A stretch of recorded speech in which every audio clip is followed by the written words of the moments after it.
មេរៀនទី2ចំណុច 2.1 គឺកម្មន្តដែលបំពេញក្នុងករណីសម្ពាធថេវិធីអញ្ចឹង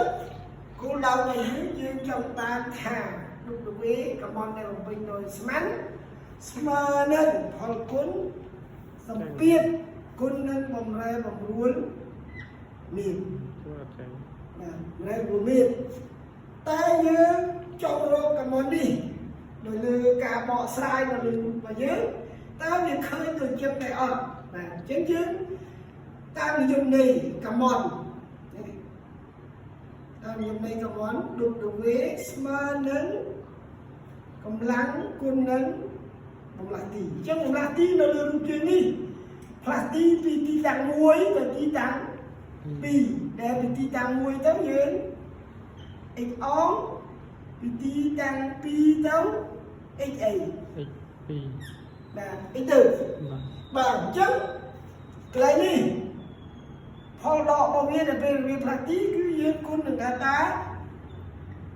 x គុណ delta x តែតាមយមន័យសម្ពាធ P ស្មើនឹង S លើ A បានន័យថាកម្លាំងសង្កត់ក្នុងមួយខ្នាតទីអញ្ចឹងយើងទាញបាន S ស្មើនឹង P គុណនឹង A អញ្ចឹងយើងយកអានេះ1អានេះអី2អញ្ចឹងបើយើងយក1ជួក្នុងម៉ានជួក្នុង2យើងបានអីយើងបានកម្មន្តដែលបំពេញនោះស្មើនឹង2ជួក្នុង1 2ក្នុង1លោកគ្រូ2បាទ2បាទលោកបាទដូរវិញលេខ2ជួក្នុង1បាទ1យើងបានPA delta x គឺសំយើងណាស់យក2អត់ឲ្យកើតតែបានខ្លាពីយើងកាត់ទៅលោកអាក្រោតហ្នឹងលោកអាក្រោតទេអានោះអាឡែដូចទៅវិញបាទវិញគ្រាន់អានតាថ្មីតាយើងកាត់ទៅបាទអញ្ចឹងយើងមើលយើងយក1អ2ជួក្នុង1យើងបាន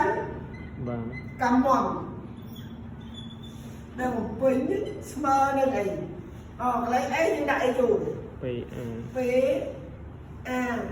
គុណនឹង delta អីគុណនឹង delta x គុណនឹង delta x អញ្ចឹង delta x នេះវាស្មើនឹងអីតែដាក់អា delta x ចូលបាទ delta វាស្មើនឹង delta x